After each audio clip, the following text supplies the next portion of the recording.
Em nome do Pai, do Filho e do Espírito Santo. Amém. Queridos irmãos e irmãs que nos acompanham na reflexão dos textos do Evangelho de cada domingo, hoje nós temos uma alegria imensa. Celebramos o dia do Papa, a festa, a solenidade dos apóstolos Pedro e Paulo, as duas grandes colunas da Igreja. A partir deles, a Igreja se desenvolveu. E por isso nós celebramos também hoje, no nosso tempo, o dia do Papa, que é o sucessor do apóstolo São Pedro. Foi Pedro que Nosso Senhor escolheu para ser o chefe do colégio apostólico, a cabeça daquele grupo que não eram apenas viventes do seu tempo, não, eram homens escolhidos a dedo para continuar a obra de Cristo, anunciando a palavra de Deus. Nós temos aqui uma coisa importante que é bom ouvir. A primeira referência que nós que cremos temos não é o texto bíblico escrito. A primeira referência é esse grupo dos apóstolos, a igreja nascente e depois continuada na história.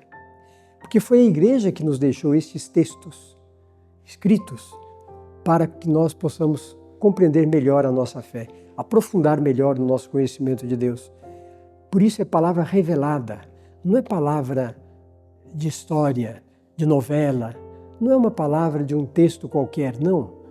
É palavra revelada. Quem escreveu os textos bíblicos, desde o Gênesis até o Apocalipse, escreveram textos revelados. Deus revelou esses textos para o bem do seu povo.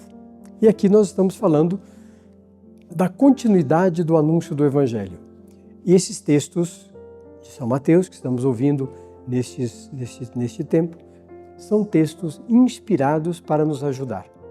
E aqui nós começamos então e vamos ouvir com atenção estes textos. Jesus foi à região de Cesareia de Filipe e ali perguntou aos seus discípulos: quem dizem os homens ser o Filho do Homem? Eles responderam: alguns dizem que é João Batista, outros que é Elias, outros que é Jeremias ou um dos profetas. Então disse-lhes: e vós, quem dizeis que eu sou? Simão Pedro respondeu: tu és o Cristo, o Filho do Deus vivo. Jesus então declarou: bem-aventurado és tu, Simão, filho de Jonas, porque não foi carne e sangue que te revelaram isso, mas meu Pai que está nos céus. Por isso eu te digo, tu és Pedro, e sobre esta pedra construirei a minha igreja, e as portas do Hades não prevalecerão contra ela. Eu te darei as chaves do reino dos céus. Tudo o que ligares na terra será ligado nos céus, e tudo o que desligares na terra será desligado nos céus. Esse trecho do Evangelho nos faz perceber algo muito importante.